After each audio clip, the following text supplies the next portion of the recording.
That's why I think that day by day we will feel it more. And COVID-19 pandemic caused, yes, many challenges. But at the same time, I think that with every crisis, there is opportunity. And with this COVID-19 pandemic, also there are opportunities. From my personal life or from our, let's say, experience, what we can understand, what kind of practice, actually, what kind of opportunities it can bring to our life. I think that, first of all, by the way, we are in the month of holy months of Ramadan.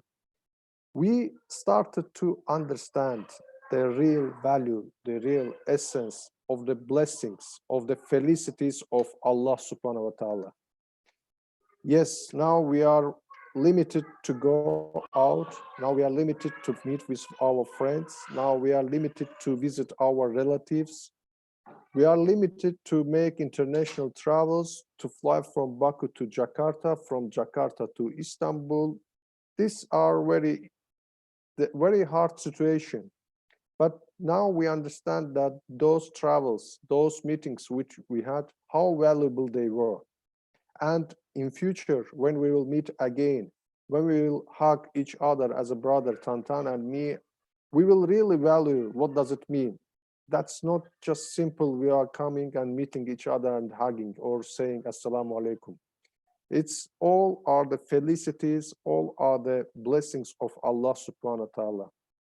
At the same time, that's about our pre-pandemic life. Now let's speak about our current life. There are another blessings which in the pre-pandemic period we didn't value, we didn't put much attention. For example, the technology. Of course, we were using the technologies, but how frequently we were using Zoom conferences or Skype conferences or WhatsApp group calls, how frequently we were using it. We were not much, but now we started to use it. And now we understood that there are such a felicity, there are such an opportunity. In normal life also we could do it because it's much more easy, it's much more cheaper.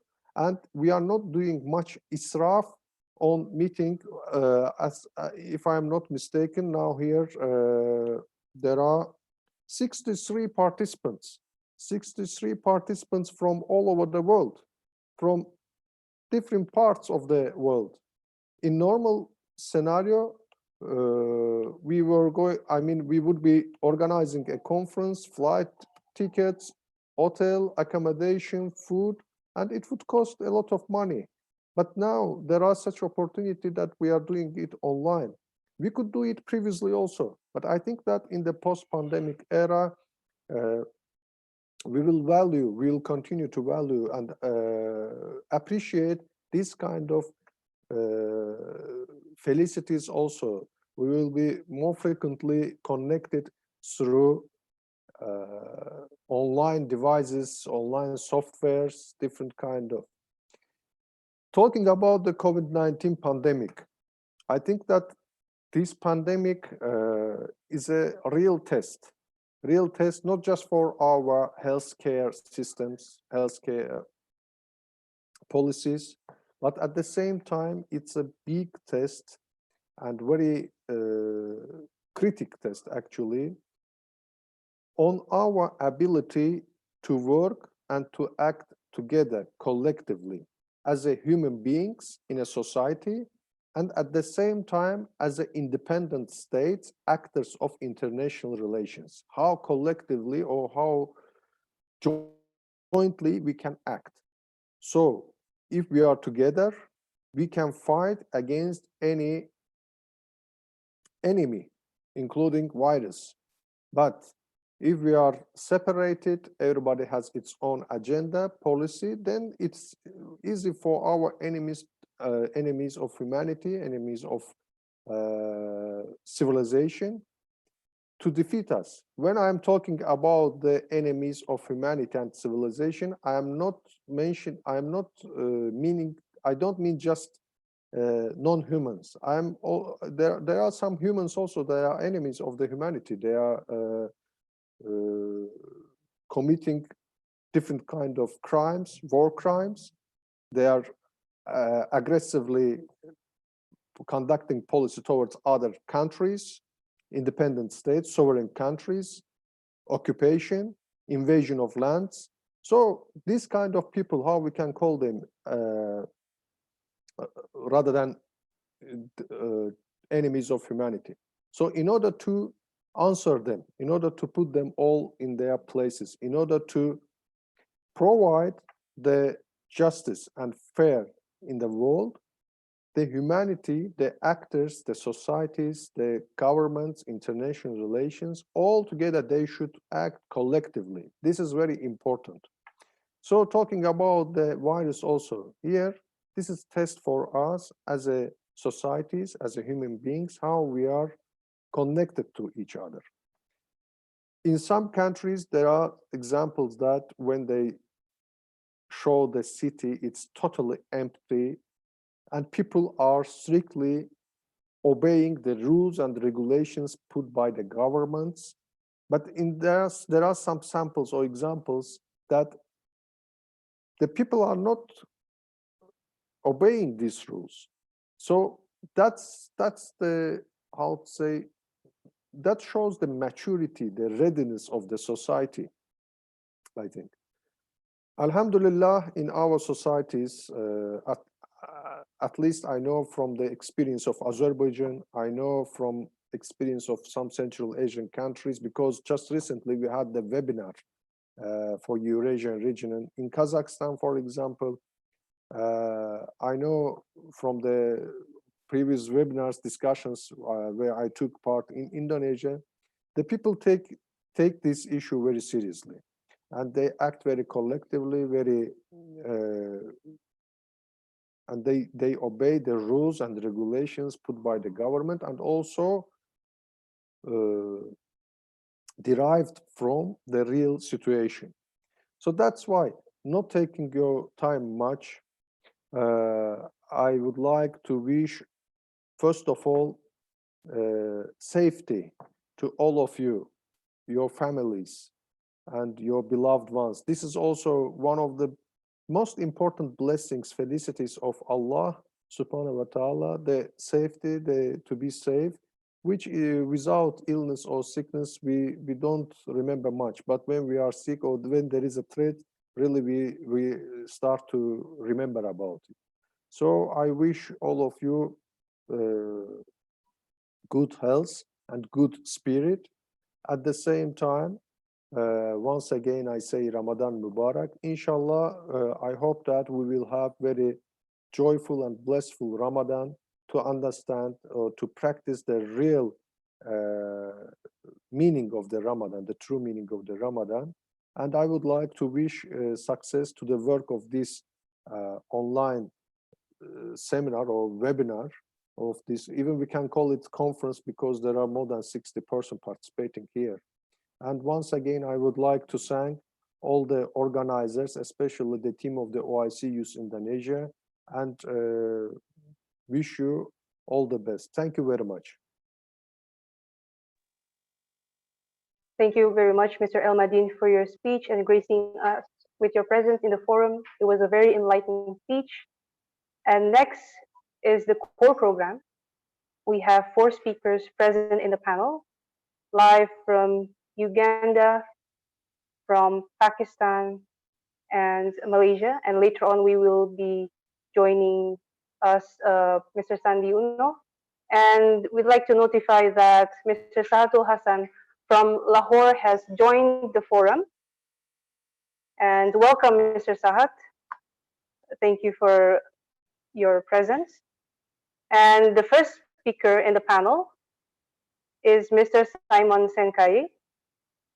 He's an international motivator from Uganda, certified MBA, BAED, SME, and ENT, an inspirational speaker, life and business coach, and lead consultant with Inspiration and Insight Hub Limited. Mr. Simon, the time and place is yours. You may have the floor. Thank you so much. I'm glad to be here with you. Assalamu alaikum wa rahmatullahi wa barakatuh. It's a pleasure being here. I want to first extend my gratitude to my brother Tan Taufik for inviting me here. We've been together for so many years. We've been communicating. We met in 2010. I think that was Istanbul, Turkey. And since then, we have been able to keep our communication and our brotherhood. He's always told me that I'm a leader, and I told him I'm one day going to lead this nation, my own country. So I'm glad to be here. My principle in life confirms or believes, as it is said, that life is 10% what happens and 90% how we interpret what happens. What makes us who we are is not what happens in our lives, but how we choose to see and interpret what happens in life. This pandemic has somehow cut us off from most of them, from the most important things that we cherished in life. Take an example. We loved money, we loved our work, we loved our cars, we loved most of the things that we almost, that have almost been worshipped by the world have been put on stop. In my own country, I cannot go to a place of worship. I cannot drive my own car. I cannot do most of the things because I'm in a lockdown. I'm completely off. So this pandemic has told me that most of the things that we valued were not valuable at all. It has taught me that the people sometimes we ignore, or the people sometimes we don't give much attention, or the things that we don't give attention to are the most important things in life. For example, family. And family teaches us to learn how to live together, how to work together, and how to support each other and build each other. So when I look at this, whatever is going on in the world, I don't think it's something negative or something that we should cry about. To me, I say, like previous speakers have noted, this is an opportunity for us to understand that all the things that we think do matter in life do not actually matter. And the things that we sometimes ignore and don't give a lot of attention are the things that are very critical. This pandemic has continued to tell me that we are the same people, irrespective of where we come from, irrespective of what we believe, irrespective of who we relate to. We are, in the end, the same people. Take an example. I'm talking to people that I've never met, most of them. This is an opportunity. This opportunity has brought people together. I've seen doctors in my country from different parts of the country coming together to work upon solutions that can create a problem, that can solve a problem. So it has taught me that we are the same people. No matter how different the world can define us, in the end, we are the same people of Allah subhanahu wa ta'ala. We were created by the same Allah.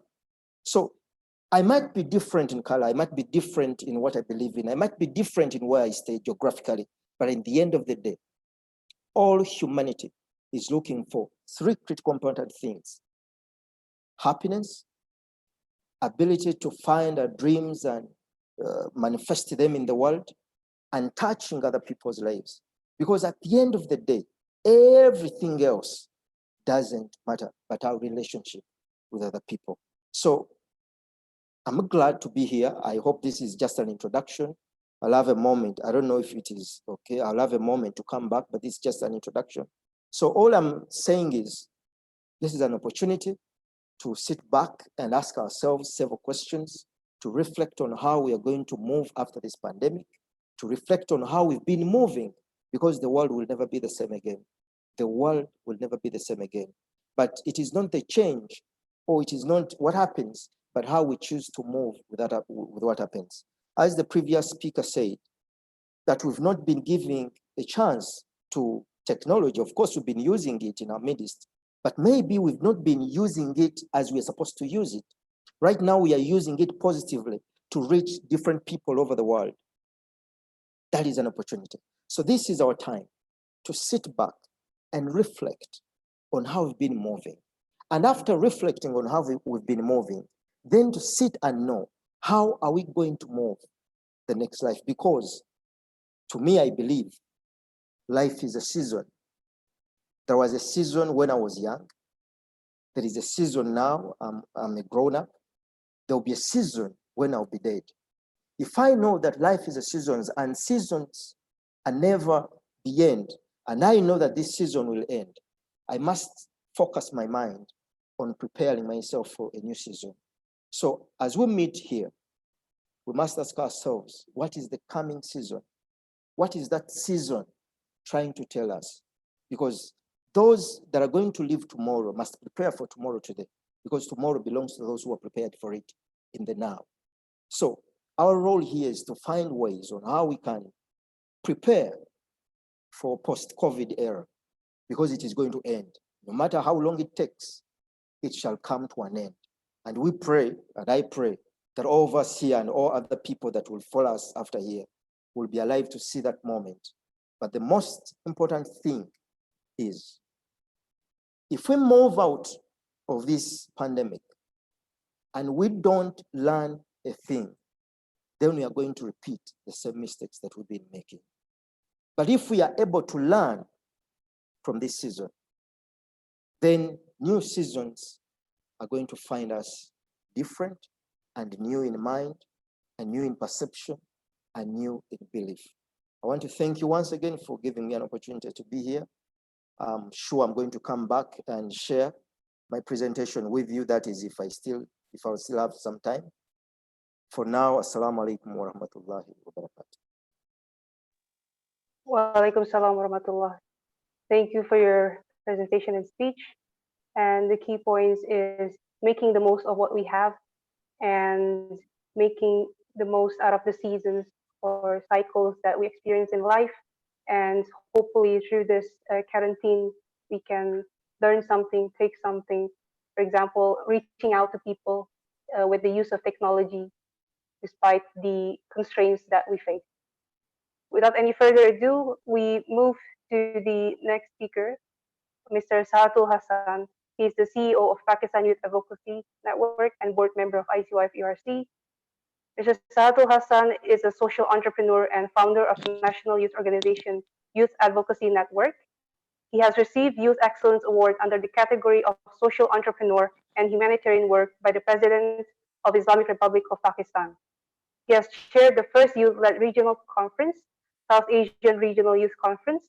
He engaged more than 20,000 students in a national campaign, Talab-e-Aman, Students of Peace, with the support of United Nations Alliance of Civilization since 2013. Without any further ado, Mr. Sahatul Hassan, the time and place is yours. You may have the floor. Assalamu alaikum wa rahmatullahi wa barakatuh. And thank you very much for this opportunity. I would like to congratulate the organizers and particularly Badr Tantan and his team. And again, thank you very much for this opportunity. And thank you for the introductions. I would more focus on the youth participation in particular during this pandemic. If we look at the numbers, and if we look at the youth category within the countries, Asia have the highest number of people living, like the highest population. And then if we see the percentage, young people are more than any other regions, if we look in terms of the numbers. So, but when we see the policy making, decision making, unfortunately, young people are not as represented as they should be. And when I'm saying decision making, it does not mean only to be part of one or two of the meetings, but really as a partner to be part of those decision making. So this is one point that I really want to discuss during these sessions, as our brothers has already shared some of the and highlighted some of the areas. So I would more stick on this one. At the same time, if we look at the development and the expectations that we do have from different segments, if we look at the governments, I would talk about Pakistan mostly, that the government is mostly looking and looking on young people, that they should be more active in rehabilitation process or during this pandemic to support the people who are most affected. But at the same time, as I mentioned, like they are not being represented as they should be in policy development. I mean, when at, this, at one point, at one side, we really want that young people should contribute and participate in all those activities. But when they are being planned, those activities are being planned, and when those activities were decided, there was no young person on those policy making processes. So I think this kind of webinars should also have an outcome document which we can present to the government, so that government should also know that what the aspirations of young people are, even during these pandemics, and particularly the needs of young people, especially the women and young girls who are the most vulnerable. So I'm sure and I hope that the organizers of this webinar are also taking some of the recommendations which may be sent to us and also to the government officials, so that they also know like what kind of discussions are being done by the young people. So this is one. Secondly, since this is the holy month of Ramadan, and this is one of the best months when we share our whatever we do have, and we share the blessings, and we share our affections. So and since this pandemic has also affected us, not meeting with our friends and families, and not organizing any kind of further social activities. So I think here also we need to reflect that how we as a youth organizations and young people, how we can come up with some innovative ideas to support those who are in need, especially who are, like if I will talk about Pakistan. So here the most affected segment of the society is the laborers, and it's the 1st May, which is the International Day of International Labor Day. So I think we also need to remember those who work hard for their families and who work hard even during these pandemics.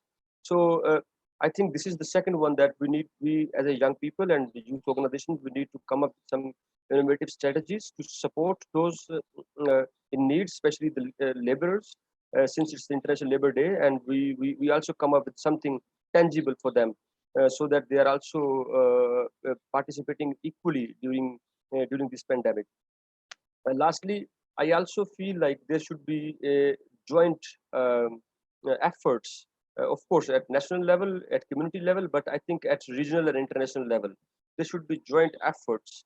And when I'm saying joint efforts, it doesn't mean that we really need to put a lot of things together, but at least we need to come up with one roadmap where we can meet maybe like this, and also we can push our governments. Like there are some best practices in Indonesia maybe that we don't know, and if we can share those best practices, and we can also implement here in Pakistan maybe, and as our brother from Africa also shared some of the good things, so maybe we can also replicate those in Asia, in my country, for example.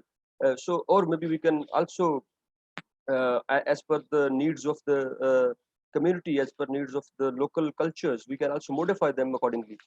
So this is also what I feel like we need to continue on looking into the opportunities that we do have. And as our brother Ilmadin mentioned in the beginning, that we also need to continue these kind of conversations online, even post-pandemic era.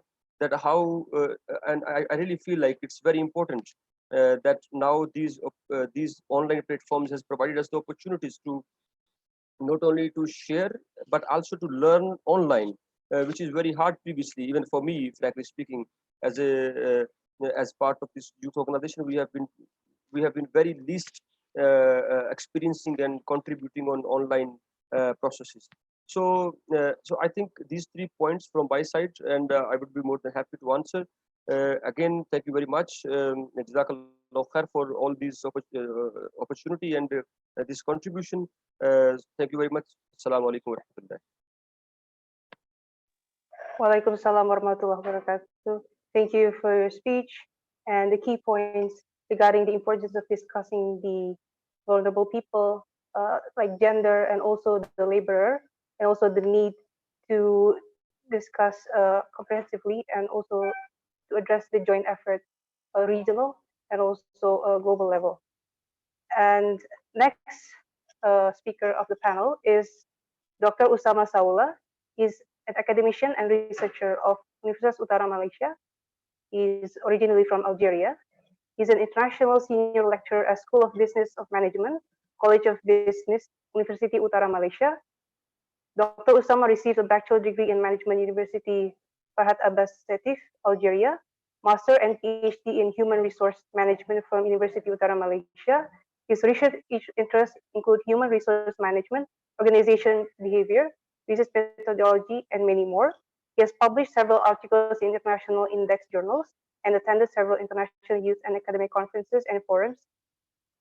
And to Dr. Usama, the time and place is yours. You may have the floor.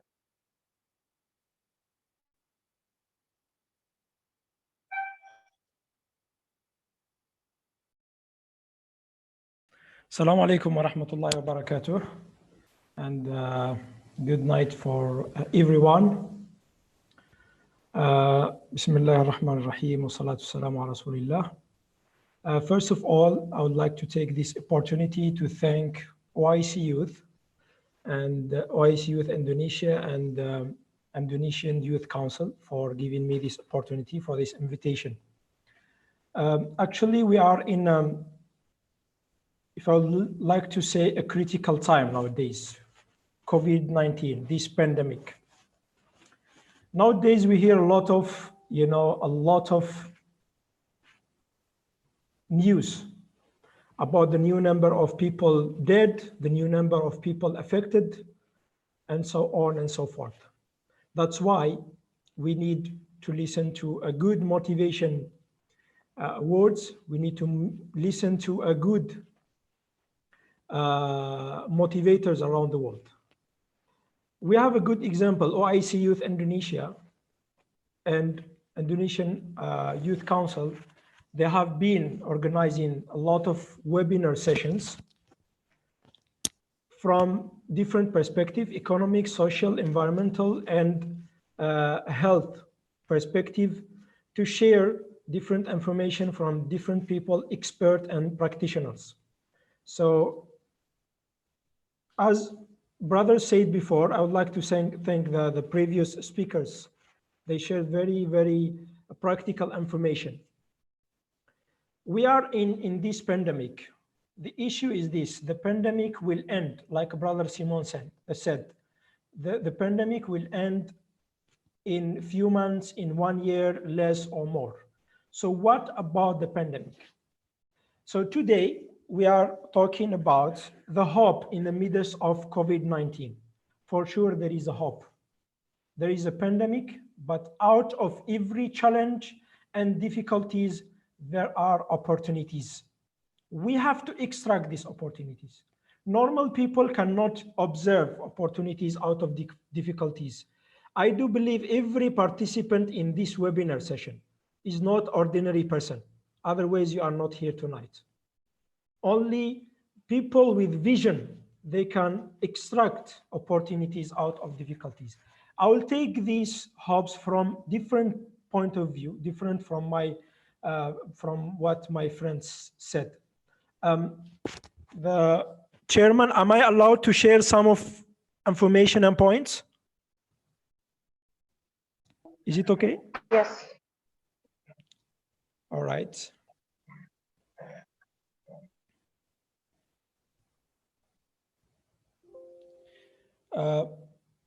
Hopefully my screen is clear, huh?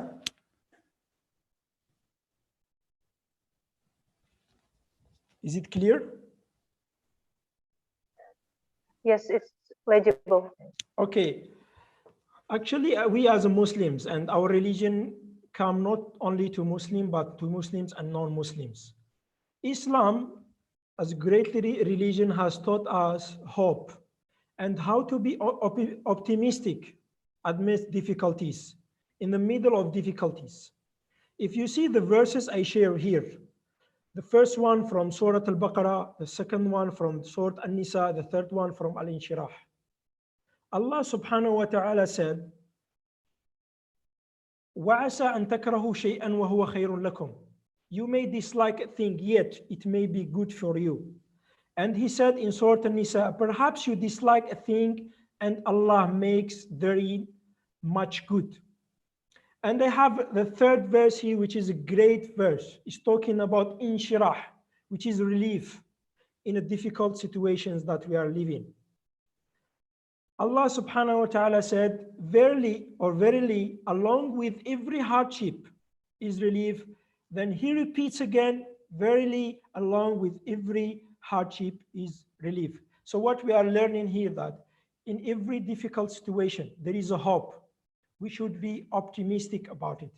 So if I want to cover this very, very briefly and shortly, I want to take this hope versus COVID-19. Hope versus COVID-19. I will take it in three different aspects. If you see here, out of these difficulties, you can see we have political hopes, economical hopes, and social hopes. When I talk about political hopes, during the COVID-19, a lot of nations had a lot of new insights for making a new political coalition to be done or to be created. I will take Italy as an example, creating a new coalition and cooperation with other countries like China. By the way, this example I'm taking is very good for Islamic countries, particularly, and developing or non-developed countries.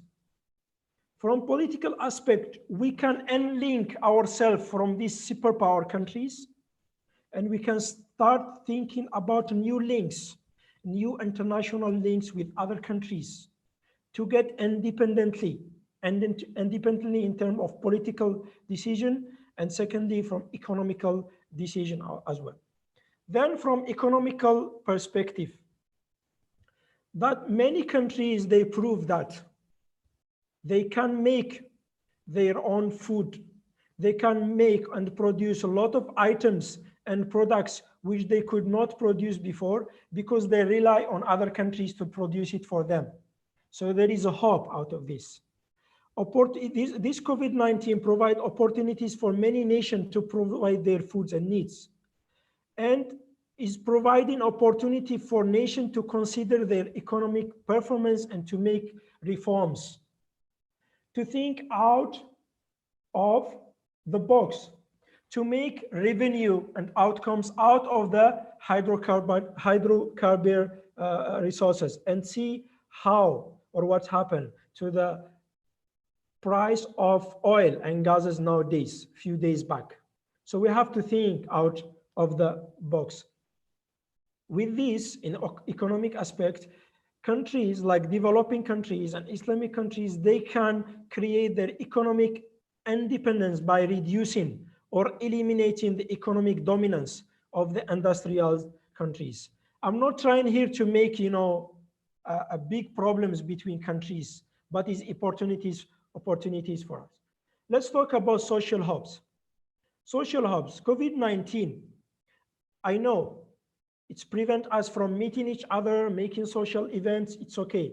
But it gives a lot of opportunities for family members to sit together, to know each other, to develop a good way of communication with each other.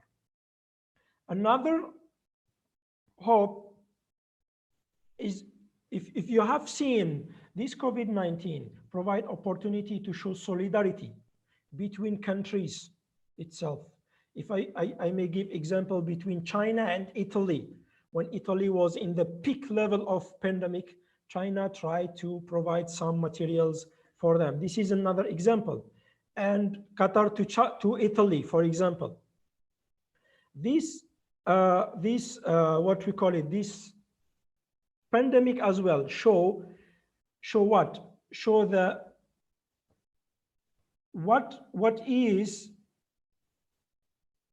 is the solidarity among individuals to individuals, groups to individuals, government to groups and individuals, and companies and NGOs to individuals and groups within one nation.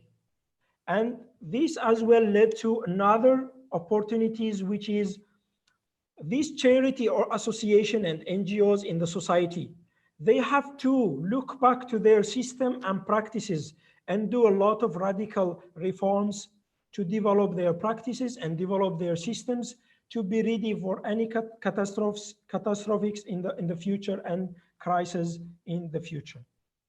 So there is a raise of awareness among individuals and companies and governments about the needy and poor people in the society. Because before that, okay, there are needy people, people are helping them, but not the way like now.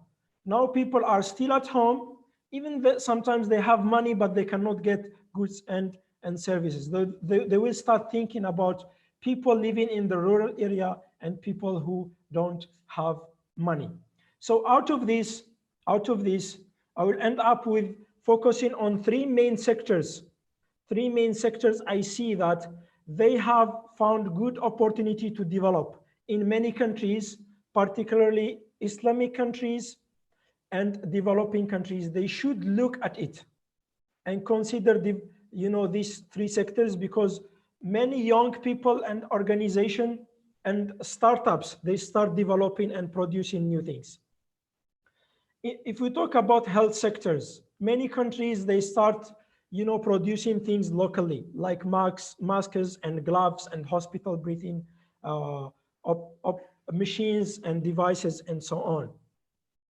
And these countries, they start thinking to make radical reforms in the health sector. By the way, coronavirus proved that there is no strong country, there is no weak country. If you observe these micro creature, coronavirus, micro creature make giant countries, well-developed countries, knee down and have troubles in their health system. I take two examples, one in Europe, Italy and Spain. One is USA, and see USA now in the top of the list of affected countries due to the weakness in health sectors. So it's good opportunities for countries to make reforms in the health sectors. Opportunity as well to raise the awareness of hygiene, prevention, and protection among people in future. By the way, let me say that nowadays in the world, we can say there is the world before coronavirus, before COVID-19, and the world after COVID-19. So the world after COVID-19 will not be the same at all. When we talk about education sector, there is good opportunities to develop the platforms of online teaching and learning, and to develop the infrastructure infrastructure of online learning and teaching for these developing and OIC countries. Let me end up with technology and multimedia. As our brother Ilamuddin, first speaker, he said, we could not meet each other without this technology. And we thank Allah who give this, given to the mind of human being to create such a technology. We cannot travel, buy a ticket, go by flight and travel to Indonesia to make this, for example, to this conference happen, but with the use of this technology, we can make it happen. Before, many people, they cannot hear about WebEx, Zoom, and other online platform, but now it's opportunity to develop it and use it. So countries should take care of the infrastructure of multimedia and technology and develop it. This is a hope for us. So it's a hope out of difficulty. Okay, if we take China as example, China could quarantine 50 to 60 million people in one state in China. And the main thing that helped the China to use that or to do that is the use of big data and the use of artificial intelligence. Okay, so the big data, artificial intelligence are very good things or important things that countries should look at it, should look after it, should consider to develop it. What I said, there is a post-COVID-19. what we are going to do. And last point I would like to share is the infrastructure of e-commerce. E-commerce, by the way, is one of the main sectors have been developed and shown a growth since the COVID-19 started. Why? So countries, those have a good infrastructure and infrastructure of e-commerce, people, they can buy online, they can interact to buy things online, even they are staying at home. So they have already the infrastructure. Countries, they don't have strong infrastructure, they should think about it and they should, take opportunity to develop it. Let me end up with this. Always there is a hope out of difficulties. We have to take it positively. I always say this to my students and my friends. Take it positive. Use this time at home, not only for your study or work, but to learn a new thing, interact with family and decision makers around the world, especially in OIC countries and developing and non-developed countries. Think about post-COVID-19, what you are going to do.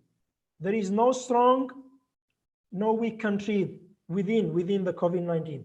There is only ready and non-ready countries.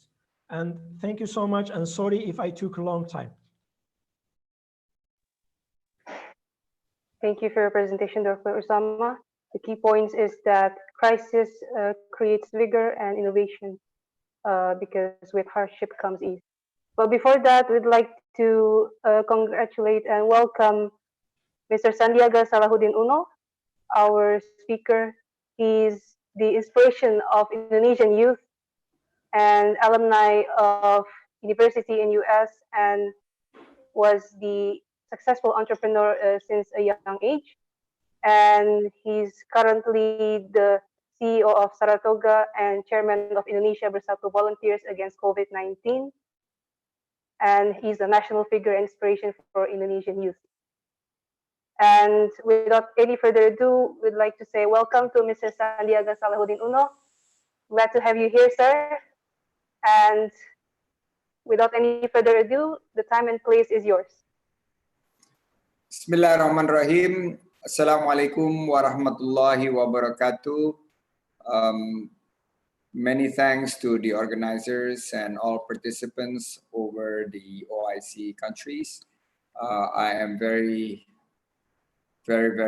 happy as well as very honored to be invited to speak in this very prestigious event by my brother, Pak Ervin Lutfi, who's also in this video conference. I'd like to thank also previous speakers for very excellent interventions. I'd like also to ask for participants to join me in prayers so that we all can fight successfully against COVID-19. And also in the month of Ramadan, inshallah, our collective efforts will be granted barakah, as well as will be granted inayah from Allah subhanahu wa ta'ala. And hopefully not too long from now, we will be able to defeat COVID-19. Salawat dan salam also praise to our Prophet Sallallahu Alaihi Wasallam, peace be upon him, and hope we will get his shafaat in the Judgment Day. I have a very short presentations that I want to share, and we could move on to the question and answers. So if I could ask the host to share the screen, and maybe I will flip a few slides to share some of my thoughts and where we should be focusing on the matters at hand, which is fighting against COVID-19. I'm putting my presentations, and I put a title of Econovid, which is economic matters during COVID time. And this is something that we need to focus. I think the health side, we need to prioritize. And this is a matter of life and death of our brothers and sisters. So we need to bring forward humanity first. Economy, will be able to think about it later, but this presentations is starting a discourse in terms of how we deal with economy. And as Mr. Usama Saula has said, that there are winners, there are also potential losers from this economy, and this is something that we just have to deal in the new normal situations. I am completely agreeable that we will not go back to the life as normalcy pre-COVID-19. We would be having to adapt to new reality, and as we call it, a new normal. Next slide, Mr. Danny, if you could help me to go to the next slide. This is all of the efforts in the health front is to flatten the curve. 3 million people worldwide already affected. USA is now the center of the number of cases, more than 1 million already, with around 60,000 patients died. Indonesia is the epicentrum in Indonesia is Jakarta, and social distancing is now in full effect with partial lockdown. We are ramping up our triple T, which is testing, tracing, and treating for the people. And I think we need stronger containment measures. Early results have shown that the healthcare system capacity so far has been able to handle the patients, but we need to brace the next few weeks for the forecasted peaks of number of cases. So yeah, we should continue to pray and be vigilant, stay at home and social distance. Next slide is the economic,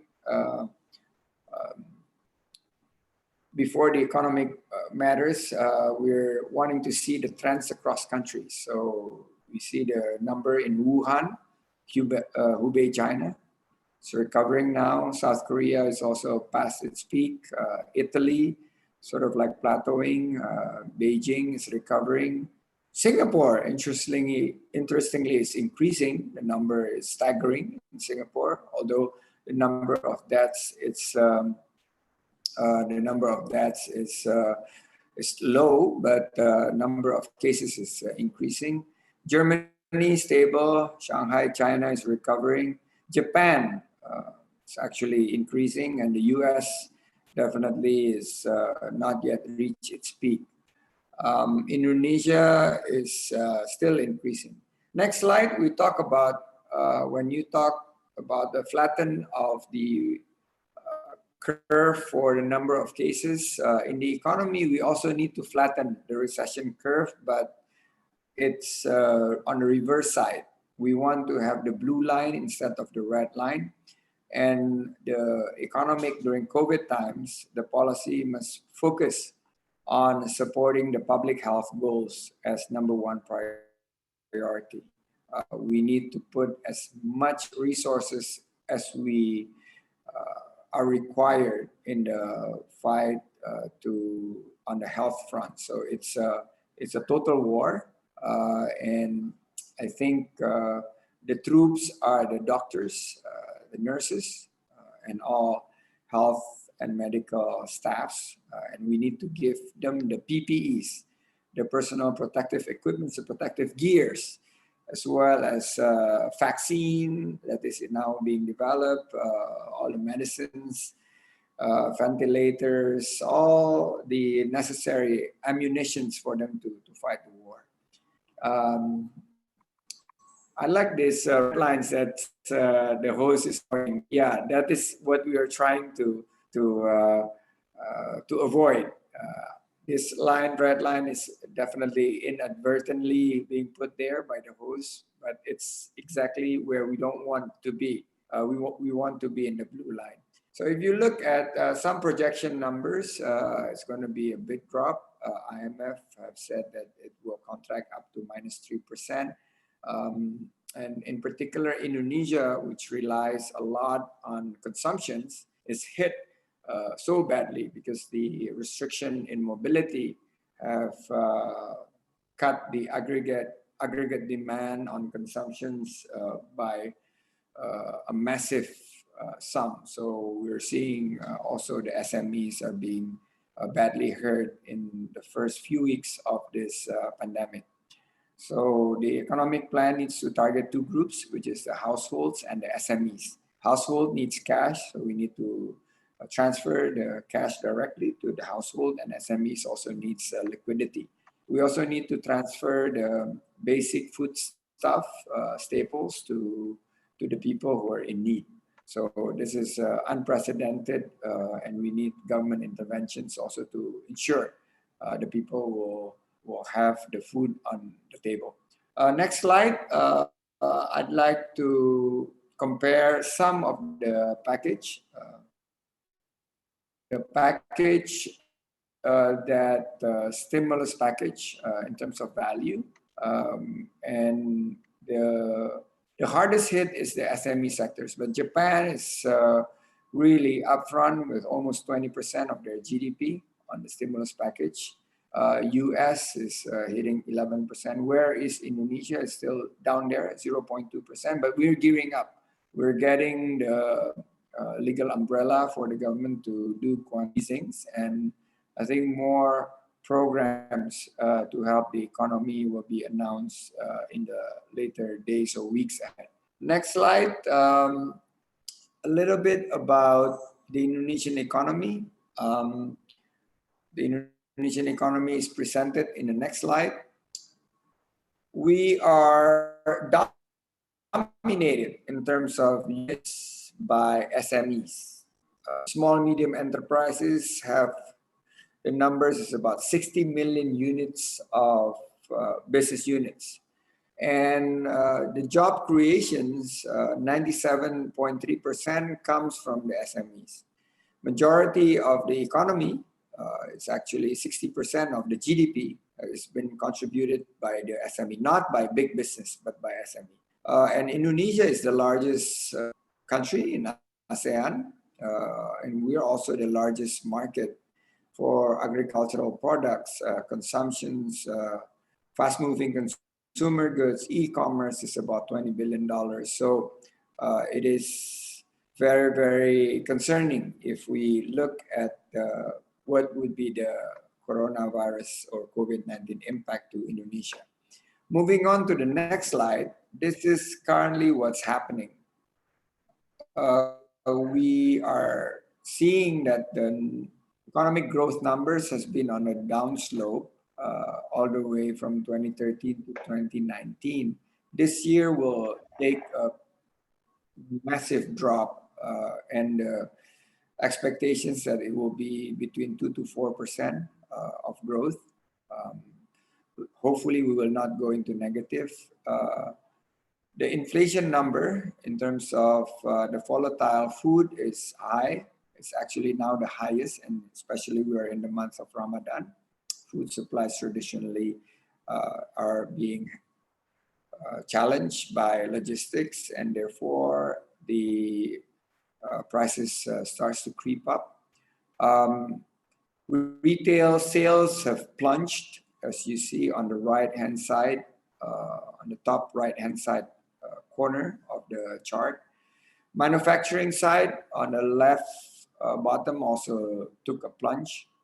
The survey on business on the middle part of the bottom charts is also dipping, -5.56%, and the reserve of the country also took a plunge to $121 billion. So this is already in a yellow or starting to go into the red zone category. Next, what would be the biggest impact? The biggest impact is actually household. Household income is completely destroyed by this pandemic. This is the latest survey that the public is seeing, that their economy is getting really, really badly hit and getting worse, which is the numbers now at 67%. People feel that their household is being hurt. And 77% of the public actually believe that their economic, their income, their daily income, and a lot of these are daily wage earner is actually having their income at risk. And around 2 million plus people in Indonesia in the formal sectors have lost their job, and many more millions in the informal sector. So COVID-19 really impacting, and we are seeing a number of companies already file for financial assistance, and 25% of the populations is worried that they won't be able to meet their basic needs without a loan package from the government. Next, next slide. We all hope for a V-shaped recovery. And this is the best case scenario for everybody. And if the government can put the right economic package to support during and after COVID-19, I guess learning from the past crisis, we would be able to achieve the V-shaped recovery. Let's pray for that. Next slide. This is just a little fun from my side. There are 3 types of recovery curve, the economic path coming out from the crisis. But this pandemic is very unprecedented. So we need love. All we need is love. LUV. What we are trying to avoid is the L-shaped curve, which is a drop and then a flattened stagnations. This is something on the left-hand side which we are trying to avoid. Another shape that we are going to try to avoid is the U shape. The U shape, which is just down and stagnate for a while, and then only after time periods of 3 or 4, maybe 5 quarters, then it will bounce back. And we are definitely aiming for the minimum impact, which is the V curve on the right-hand side. This is something that we hope will happen with the right supports from cross stakeholders, from government, from private sectors, as well as from the people in general. We could have a V-shaped recovery. And in this scenario, we are hoping if July, that things go back to some sort of like reopening. I'm not saying normal, because there is no more normal under this scenario. It's called new normal. We hope that by September, this is the month of September, we will go back to the trajectory with some lost output, but we hope it will resume the growth trend of the Indonesian economy. Finally, Mr. Usama have already mentioning where are the potential winners or the clear winners. It is presented on the next slide. And some of my One Kecamatan, One Center for Entrepreneurship network of around 400,000 entrepreneurs across nations have now pivoted and adapting to new normal. So I don't want to talk about the losers, because that will make us think very negatively and sounds pessimistic. But I want to highlight few of the sectors that clearly become a clear winner. Medical, I think it's obvious. My company invested in hospitals as well as pharmaceuticals and traditional herbal medicines. It's a clear winner. Telecom, everybody Close to 160 million Indonesians are heavy internet users, and now they're at home. They have now putting big pressures on internet coverage. It's going to be a big year for the telecom and teleconferencing also, like Zoom, WebEx, Skype. We have Google Meet and more of these applications, including Indonesians created You Meet Me by Telkom. It's going to be a big year for them. MOOC, this is meeting or the online open course, massive open online course. This is going to be big. This is going to be a huge disruptions in the education sectors. Digital, people will not, in terms of healthcare, people will be very, very careful of not, if really not necessary, going to the clinics or hospitals. They go e-health.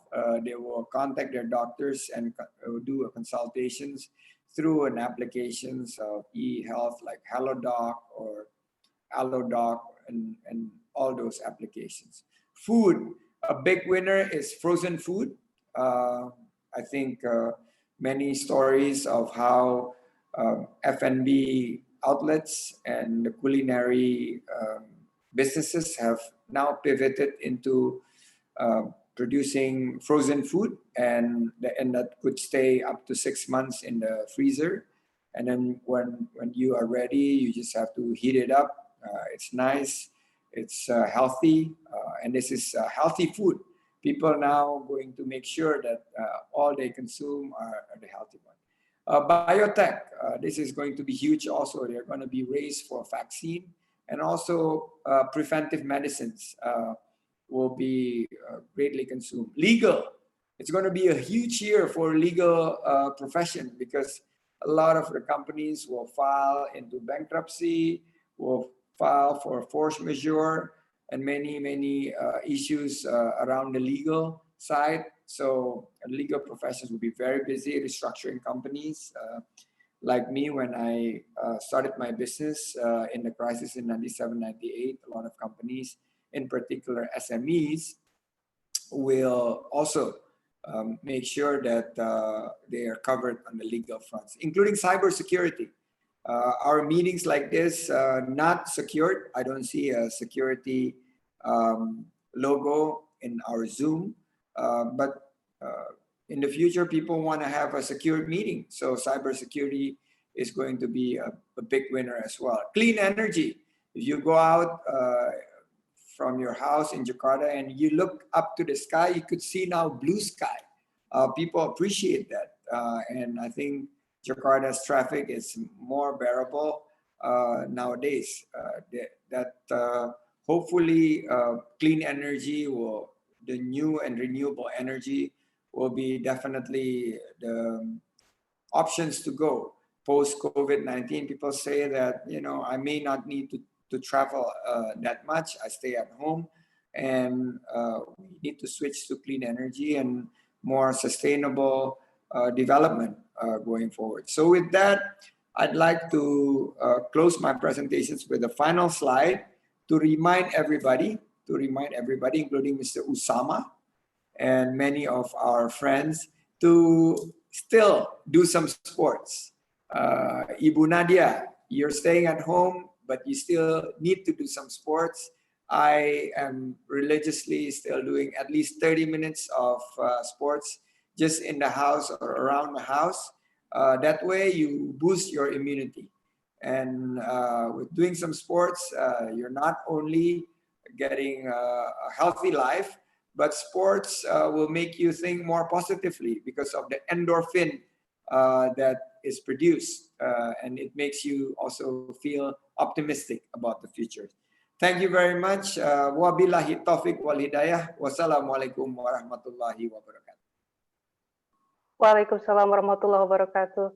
Thank you so much, Mr. Sandiaga Saladin Uno, for your enlightening presentation. The key points from your presentation are: we have to learn from the past crisis, and it's important for us to flatten the curve, as the narrative is not only about health, but also regarding the social economic aspect. Households are, they lose jobs, so the formal sectors and especially the informal sectors. And also, what we are aiming for is the V-shaped economy, and we have to see that it's a chance to innovate in many other sectors. And also, let's not forget to do other things, do positive things such as exercising at the home, even though we work from home. And now we're in the question and answer session. So for the audience, would like to ask, you can please kindly raise your hand, and so that you can ask directly your question. State where your name and the question briefly, and who your question is for. And with that, we'd like to please invite the room admin to unmute Mr. Arif Darmawan. He's the first question for now, followed by Mr. Unggul. Oke, Assalamualaikum warahmatullahi wabarakatuh. Okay, thank you so much. Thank you so much for the opportunity for me to give a questions. This is a very good webinar that I joined. This is the first time. Okay, sorry. Oh yeah, okay. I should start the video. Okay, thank you. My name is Arif. I live in Lampung province, Indonesia.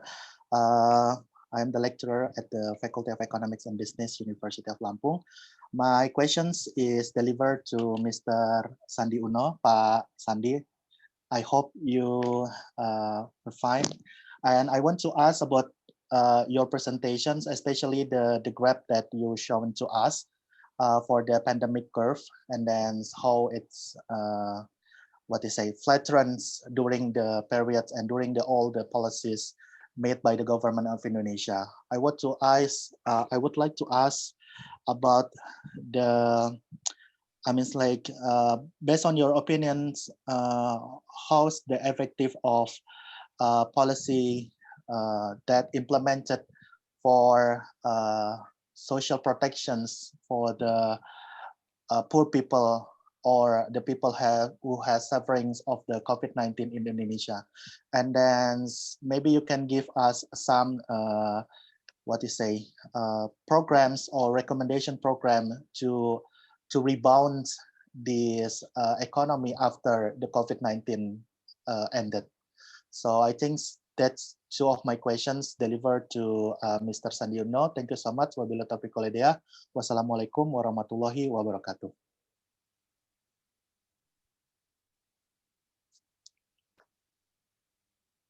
Waalaikumsalam. I think Mr. Sandiaga can directly answer the question.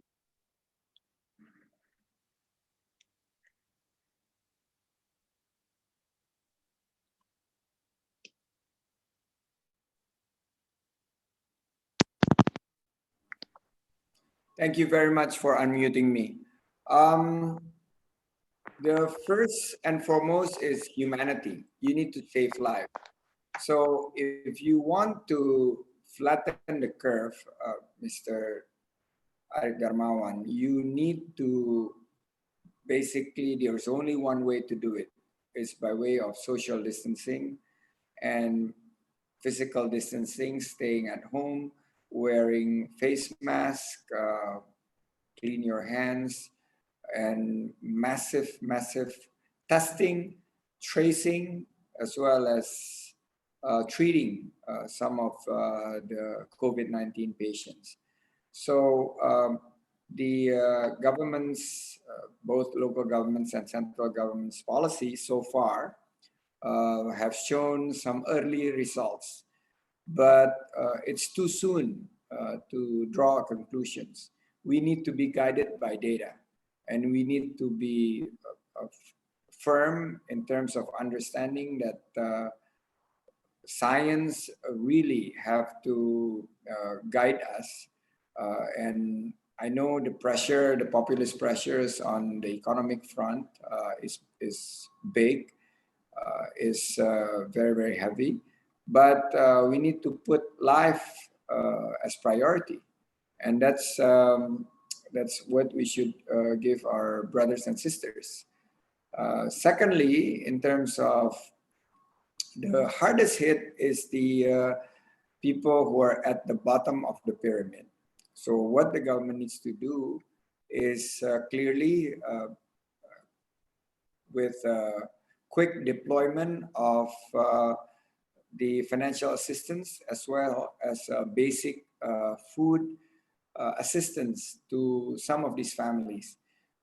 For the last 7 days, I have been down at the grassroots, monitoring the situations, identifying loopholes, because some of the government programs, though is very well intended with good intentions, but is not hitting the right target. So we as volunteers, and I just started a volunteer group, unified volunteers coalitions to help fight COVID-19. We are now helping in terms of distributing face masks, distributing basic food staples, distributing also disinfectant liquids and hand sanitizers to the people. So this way we will hand in hand help the government, because in times of crisis, we need to be united. We need to face this together. Our common enemy is COVID-19. We should not be divided in terms of how we handle this. And first thing first, you need to focus on the health front, and you need to support the medical team with the necessary personal protective equipments, protective gears, medical grade face masks, as well as shields, the PPEs, and now it's hopefully the next few weeks will be very crucial, because we're nearing to the peaks in accordance to the forecast and modeling by the epidemiologists, as well as some mathematical models that we have now been supplied. So it's too early to tell. Let's continue to be vigilant, staying at home, making sure that we will be able to defeat the COVID-19 hopefully sooner rather than later. Thank you. Thank you so much for your answer, Mr. Sandiagono. And we have received a written question from one of the audience, Mr. Adlan Atorimalik from UMJ, and he's asking about what are the ways to relieve stress due to the quarantine, and what are the recipes so that we can exist in the pandemic, and also what are the youth doing in facing the pandemic in terms of activities, be it campaigns in their communities, be it in Uganda, Algeria, or Pakistan. So we are going to start from Mr. Simon to answer the question.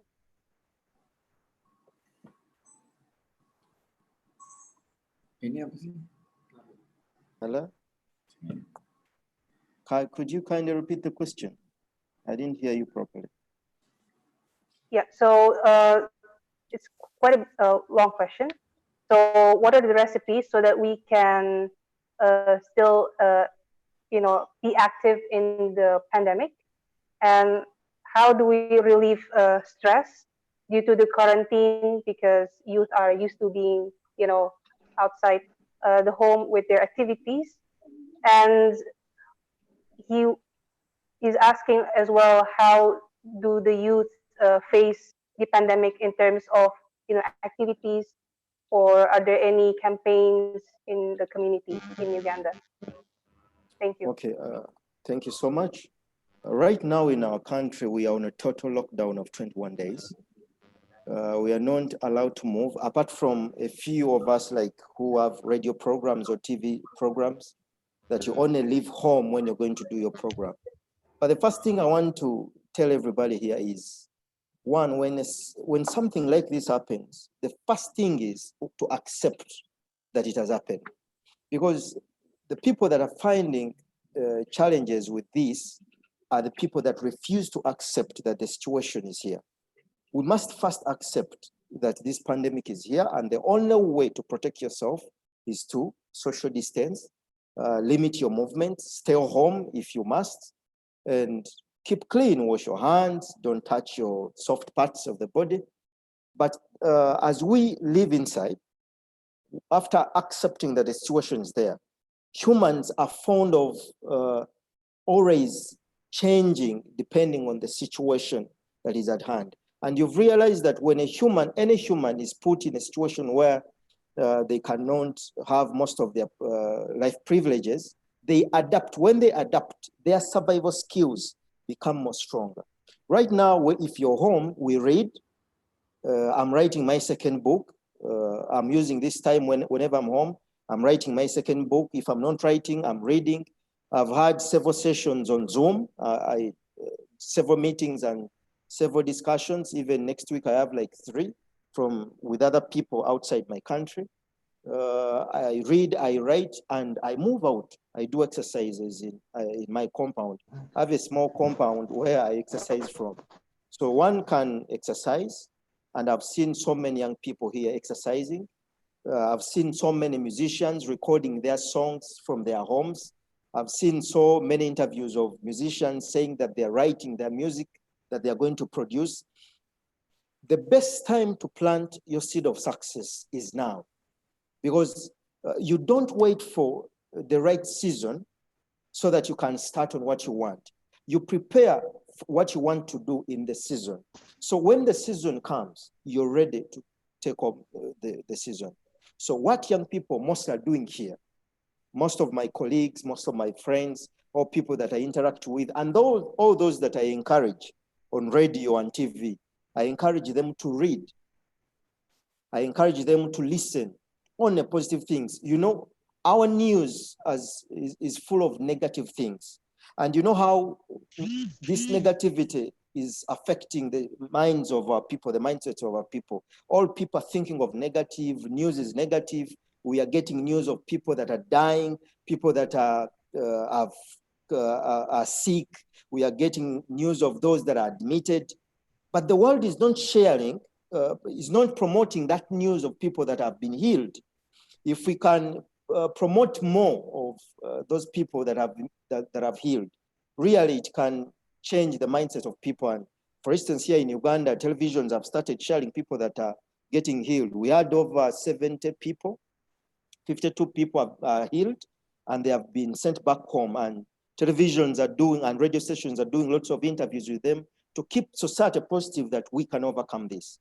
So in the meantime, when you accept, after accepting that the situation is here, you learn to live within a situation. Do what you're supposed to do what you are planning to do, but you're not doing. Besides exercises, read, write, and share with the friends. That's what we do here right now. Thank you for your answer. We received another question from Mr. Faisal Sila Fajrin from UIN Jakarta as well. He's asking this question to Mr. Sahatul Hassan. As you mentioned in your statement regarding the arising of other issues like gender, how has your organization worked in terms of alleviating new problems such as domestic violence? So to Mr. Sahatul Hassan, you may have the floor. Thank you very much. Yes, it's a very good question, though. Yes, we have organized this kind of sessions with the different young people. We started from our own team, from within our office, and then we tried to reach out some of the domestic violence, in particular, since in the COVID-19 it has been increased. Only the reported cases has been repeated, but I'm sure like there are many cases which are not being even recorded or reported. So we are trying to come up with some messages. We are trying to link it with the the holy month of Ramadan as well. You know, the teachings of Prophet, peace be upon him. Also different trying to also touch our own, environment. At the same environment, I'm seeing it means the values and other things of our society to make sure that they are being rightly shared with the people. At the same time, we are also trying to engage young men as well, because it's very important when we talk about gender equality or the gender related issues. We usually talk with women, but I think it's very important to actually talk with men as well, so that they also know that what kind of issues they do face. The women do face, and then how the men can play their important role to combat and to provide them necessary support at home, in our society, in our offices, in our society, and of course in our countries and worldwide. So these are some of the steps that we are taking. We hopefully will be having a women-led, first women-led national level seminar, webinar online, hopefully next week, and then we are going to also have some women leaders who can also share their ideas and how they are trying to cope with this pandemic. At the same time, the most important thing that I feel is the psychological issues during this pandemic. Definitely, two of the respected speakers also mentioned about the sports and exercising, and of course, doing our workout. So I think psychological health is very important at the same time, specifically when it comes to issues like gender issues or some other issues. So I feel we also need to focus, maybe like we have to organize some of the sessions with psychiatrists to make sure that we are also sharing some information and knowledge around psychological issues and how to cope with that. So that's what we are doing around these issues.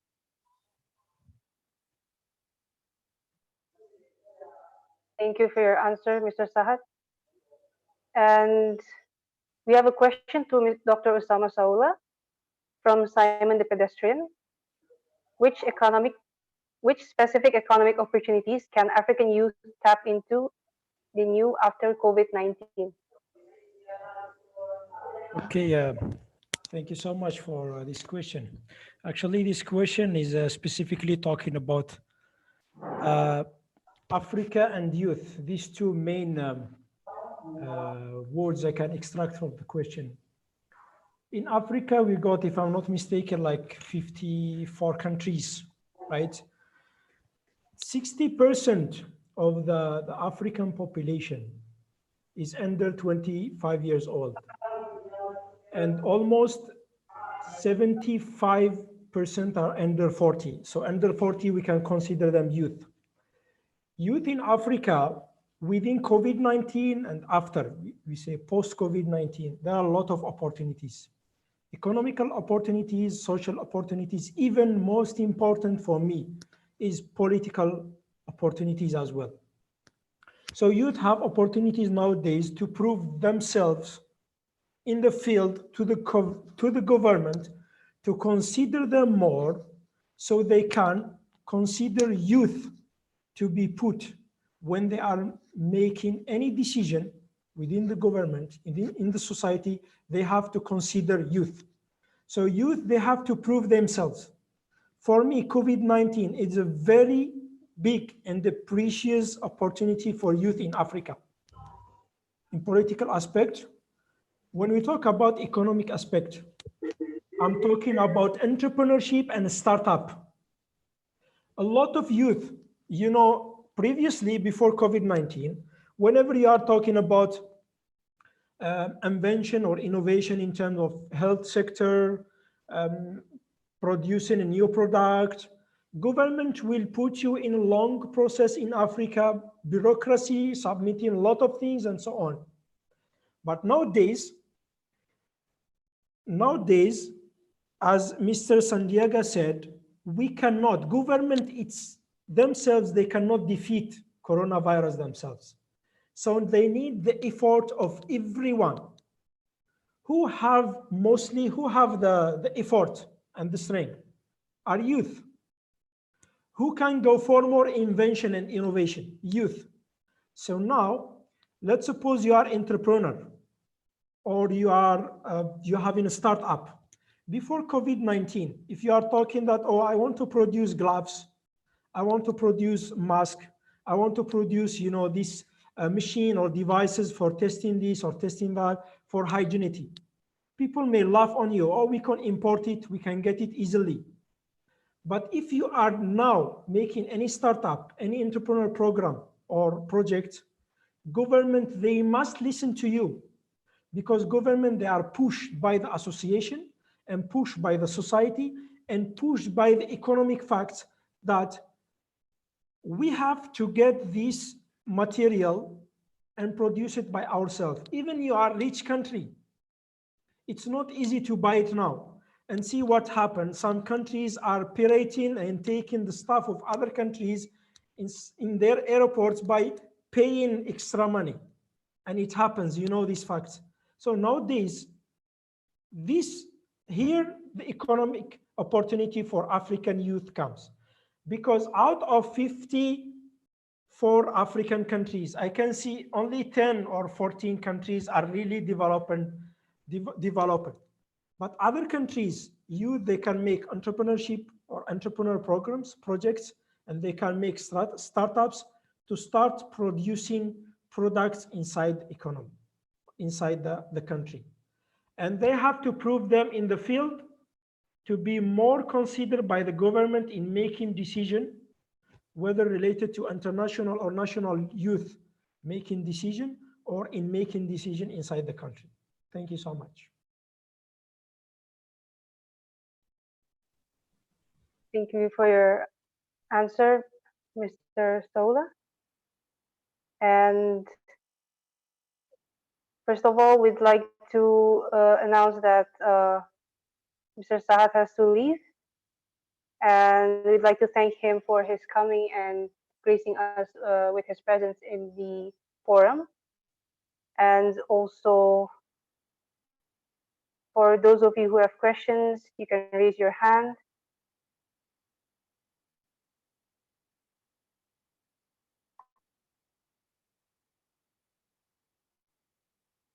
There's another question for Mr. Santiago Uno regarding it's from Zaid. The question says, which sector of economy will cope faster and which is the slowest? I think the sectors that will grow fastest would be the SMEs, and I think the sectors that will benefit are the sectors that I already mentioned. These are the new normals that we will need to adapt, and technology will be the enabler. So wherever your sectors would be, technology, digital, big data, artificial intelligence, like Usama mentioned, Internet of Things, robotics will continue to dominate going forward. Countries needs to adapt with policies. Also, government needs to adapt to ensure they facilitate. And it's going to be very interesting times, very, very interesting times post COVID-19, because I think the young, the millennials will dictate what type of developments. I think there's room for Sharia economy also, because in the situations like crisis, the Sharia principle is actually more equitable and much more fair to deal rather than pure capitalistic models whereby only the strong will be able to survive.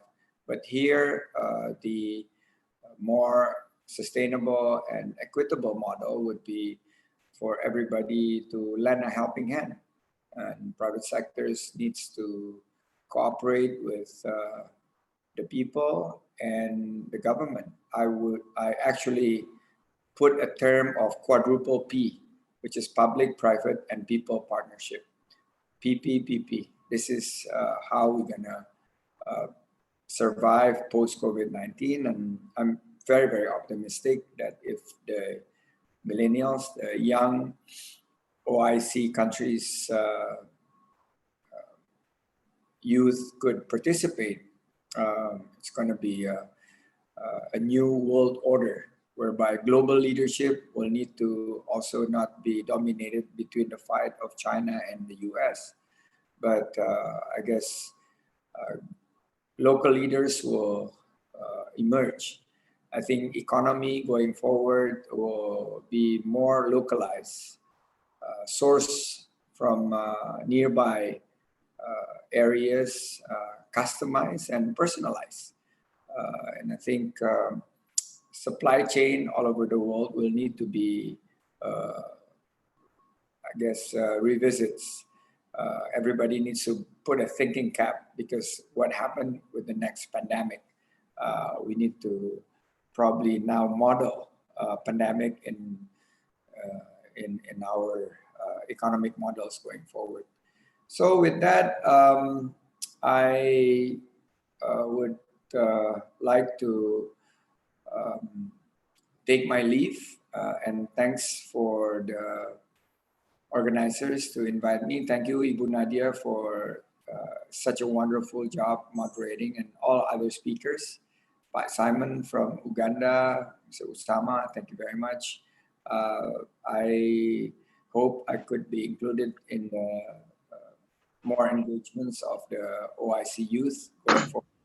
So thank you very much once again. Wassalamualaikum warahmatullahi wabarakatuh. Waalaikumsalam warahmatullahi wabarakatuh. Indeed, thank you very much, Mr. Sandiaga Uno, for gracing us with your presence, your presentations, interventions, and answers. It means a lot for us as the youth to directly interact and engage with you as our inspiring leader and inspiration for all. And with that, we'd like to give the floor for Mr. Simon for closing statements, and if for the messages for youth of Indonesia and to OIC countries. Mr. Simon, you may have the floor. Thank you so much once again. I'm glad to be here. The things I want to talk about. You know, this situation has reminded us that unless we develop where we are, we're not going to find help anywhere. Take an example. Today, the curve has been flattened, especially between the poor and the rich. Whether you have money or not, however much you have, you cannot take a plane, go to any nation. This has been happening a lot, especially in our African countries, where so many people, especially our leaders, so many people don't care so much what happens on the ground, because whenever they have a challenge, they know they can go to countries like India, US, UK, in other countries, maybe for treatment. One, a bird seated, we have a proverb here that a bird seated on a tree is not afraid of a tree breaking, because the strength of the bird is not in the branch of the tree, but in its wings, implying that our strength should be in us. As a person who loves reminding people that we are here for a mission, Allah sent us here for a mission. What is your mission? My strength, everything that I need is hidden inside of me. When someone finds and develops who they are able to develop other people. But someone who is lost, even when nations change, even when opportunities are there, they'll be wasted simply because you don't know exactly where you're supposed to fit. So as young people all over the world, we must find our own spot where we're supposed to feel. If we all agree that there has never been a person, there is no one, and there will never be any person who is like me, it means inside of me, there is something that is hidden that only lives within me. Young people of our generation need to understand that whatever they need in life is within them. I see so many young people running away from Africa, going to different nations to work. Yet so many other people from different nations are coming to Africa to invest. Look at how China is investing. Look at how Americans are fighting with the Chinese here, especially in terms of economics and economies and investing. Everything that we need is here. So let's build ourselves. 2, it is time to encourage our leaders to begin to believe in our own people. Recently in my country, there was a young person, he's a graduate from Makerere University. He claimed that he had invented something that could heal COVID-19, coronavirus. Of course, because we don't believe in our young people, instead of giving him a chance to present before our scientists to prove his case, he was simply arrested. We are fond of not believing in young people, thinking that they are not ready. But there is no tomorrow. Tomorrow is today, because today I'm old, and this is the right time that I'm supposed to do what I'm supposed to do. So let's encourage our leaders to learn to believe in our people. After all, take an example, as my brother Usama said, Africa's population right now is comprised of many young people. Take an example in Uganda, over 80%, almost 80% are young people below the age of 30, meaning the future of this nation depends on young people. The faster we believe in them and build them and help them to build each other, then the faster our nations will develop. I have a concept, I call it the concept of a seed that I would love to share with you. In my country, we eat mangoes. I know in your countries, you too eat mangoes. But when you eat a mango, what remains is a seed.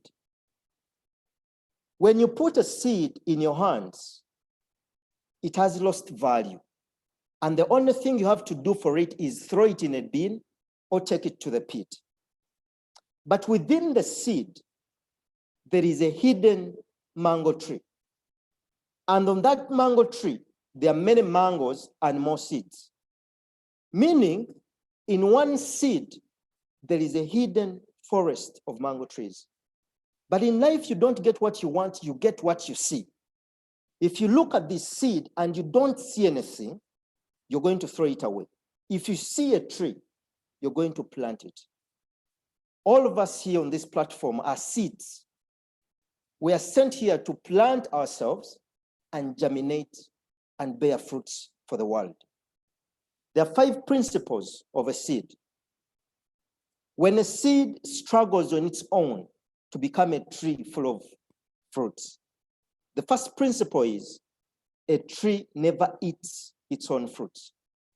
Meaning, if I germinate and grow the fruits in me, the strength in me, it doesn't benefit me. It only finds its relevance when the people that need it have found it.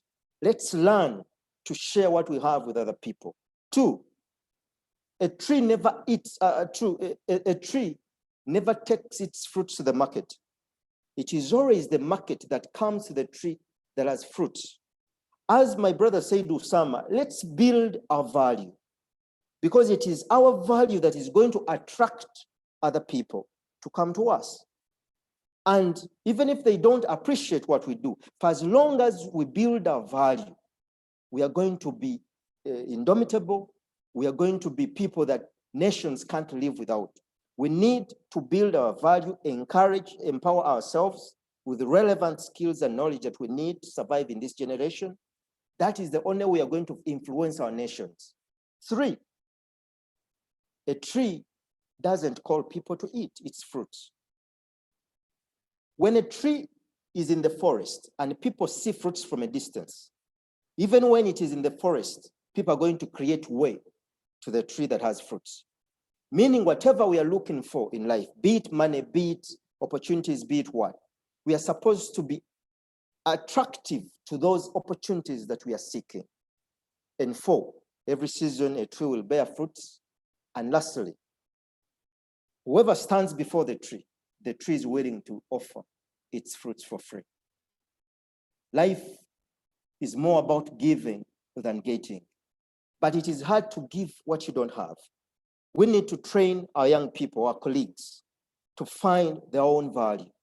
Value is not in the position that you hold. Value is not in the amount of money that you have accumulated on your account. Value is not in the amount of investments you've done. Value is what other people can enjoy from you. If we can build each other, even in such situations like this pandemic, our value will continue to be there. Take an example. Many television stations have had interviews with me. I do radio programs, and many radio programs have had interviews with me. Even when I'm home, they can drive, come home, make interviews, and air them. Why? Because of value. If someone knows who they are, what they have to offer, they'll always find their market. This was an opportunity to put, actually, Allah put a stop on the whole world, because people are moving so fast and they were not thinking maybe. So this is an opportunity for us to sit back and ask ourselves, what is it that we have that we've been neglecting? Let's focus on that which we have, develop it, and give it to the world. Lastly, let's utilize our resources effectively and efficiently. We've been wasting, for example, here in my country, we've been wasting food. Right now, the best things that are needed all over the world is food, shelter, and health. We've been neglecting some of these things. We've not been putting a lot of attention to it. So let's try to value what we have and build on what we have to develop ourselves, our communities, our nations, and the world at large. I want to thank you so much. I encourage you to believe in yourself, believe in what you're doing. You're not going to reinvent the wheel. The world is going to be the same. Situations are only going to change. We need to know how we are going to face the world with the same value that is within us. Give it to the world, lift each other up, and continue to share. Thank you so much. Assalamu alaikum wa rahmatullahi wa barakatuh. Wa alaikum salam wa rahmatullahi wa barakatuh. Thank you for your statement that it's important to empower ourselves, because as youth, we are the ones who influence the nations.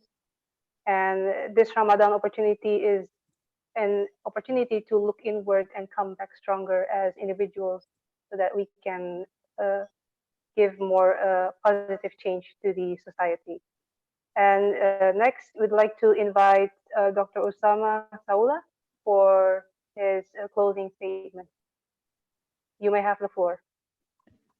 Thank you so much. And thanks to Brother Simon for these fruitful closing remarks. Okay, let me close with this. You know, as I said before, as the speaker said as well, there is the world before COVID-19, the world after COVID-19. So our countries, we are living in a developing countries, whether we like it or not. Whether we like this categorization that there is a first world, second world, and third world or not, we are developing countries. Since there is a new world set is going to be after COVID-19, we have to take this chance to take a place in this new world set. We as a developing countries, we have all the means. We have young people, we have resources, we have human capital, and we have all the means of capitals.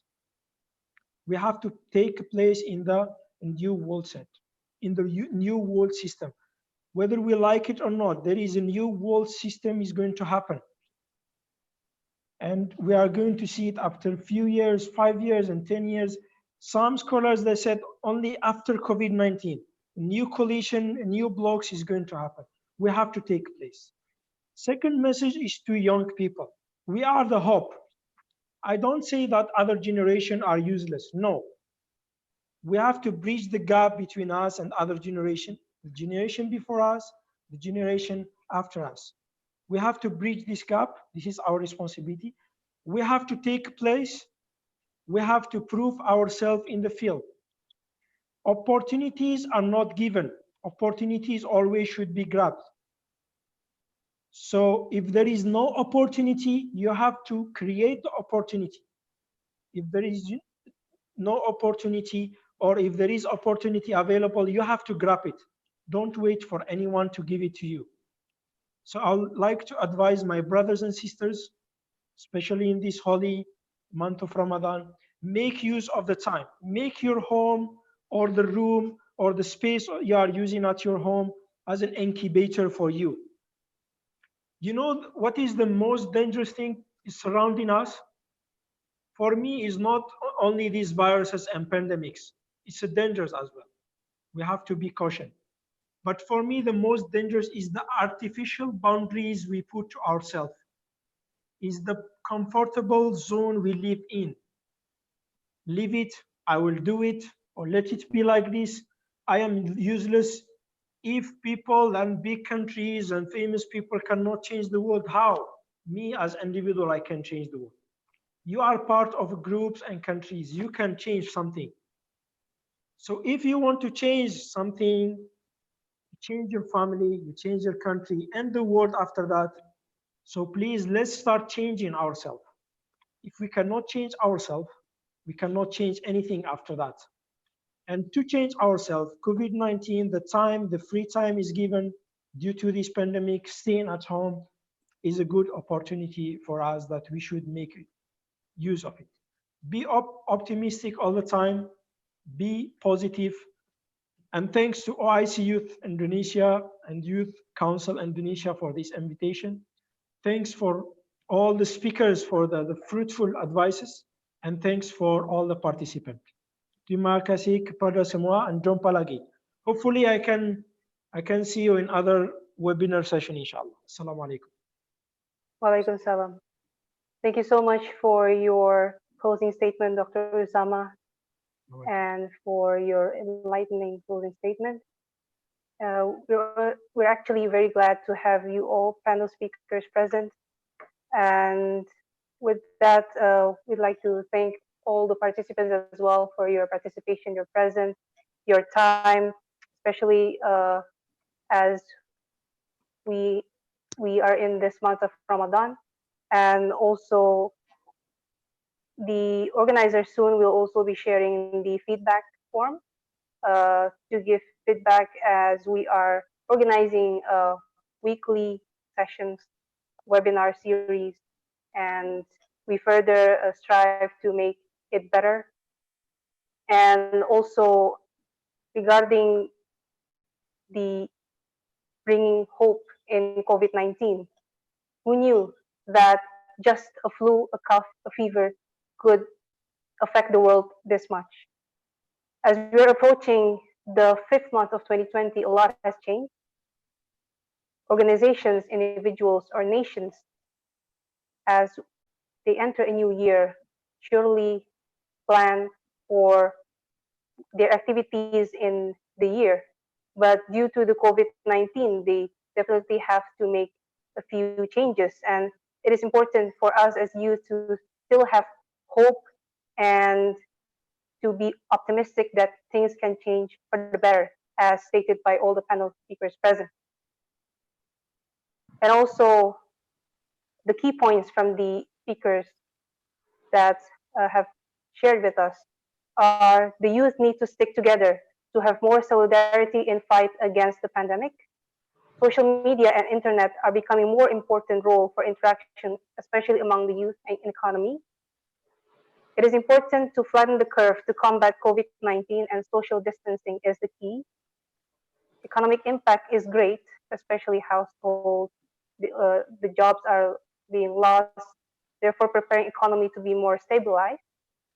However, due to in each difficulty there's an ease, so there's this hope, political, social, and economic hope.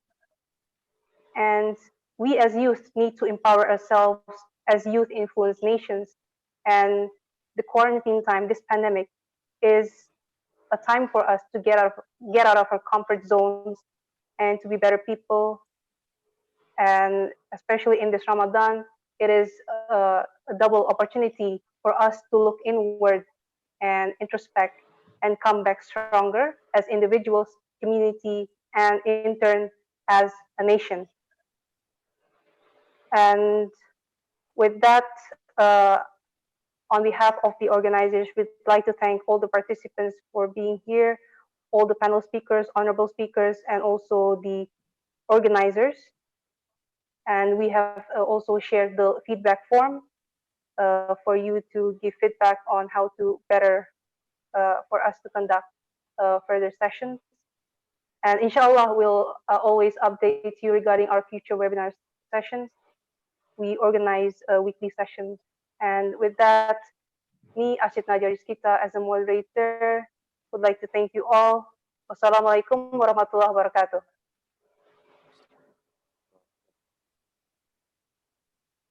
Waalaikumsalam. Terima kasih.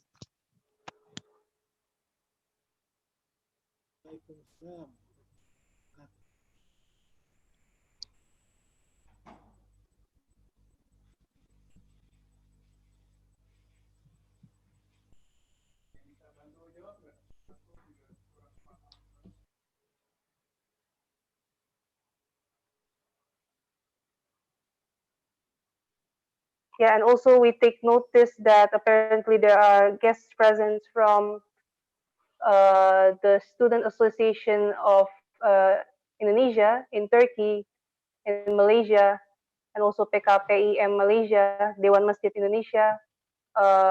Thank you to the guests from Baku, Algeria, from Kampala, Uganda, and the Ministry of Youth and Sports. We have our seniors present here.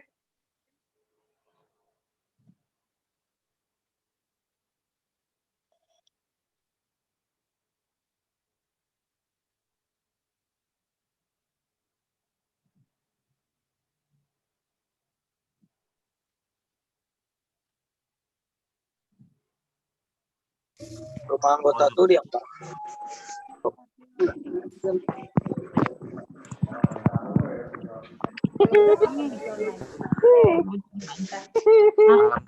Salam Everyone. teman-teman diisi feedback formnya. Thank you so much for Mr. Simon. Thank you so much, Mr. Simon and Mr. Osama.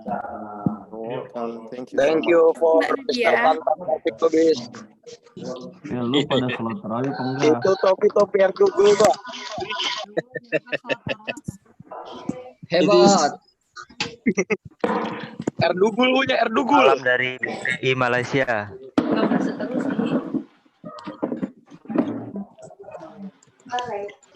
My brother Simon and Osama, you don't.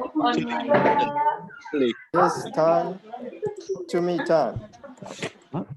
Minta cumi. You're welcome. Gimana dulu ngapain aja? Wita itu nama orang. Bang Tanah. PSDS. Kalau saya dapat beasiswa ke luar negeri. Brother Simon. Nggak guna banget. Ada apa? Kayaknya sih gue Hello everyone. cuma kayak gitu. Your is my country. Amidst Yuvi. I guess it's informal session, right? Session is already done. Kamu adalah negara Session is to noise. Enggak, ini masih Oh my god, orang. it's so crowded. Yes.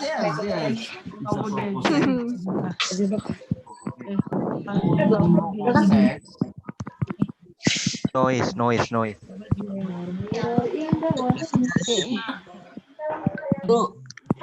Tadi. Rumah Kamanda dulu. Iya, Makamanda di rumah Kamanda. Siapa tuh? Nah, Iqbal. Hai. Gagas. kan, cie dibalas Bang Sandi. Apa online? Nanya kita nggak bisa, jadi kita udah aja chat aja. Iya dah. Mantap. Dibales kan. Iya, Walaupun cuman yes. Yes. Iqbal udah buka. Apa Bang? Bang. Ini masih Udah buka puasa, minum. Masih recording nih. Ayo kita Ini masih recording, dimatiin aja. Oh. Oh, bisa ikan.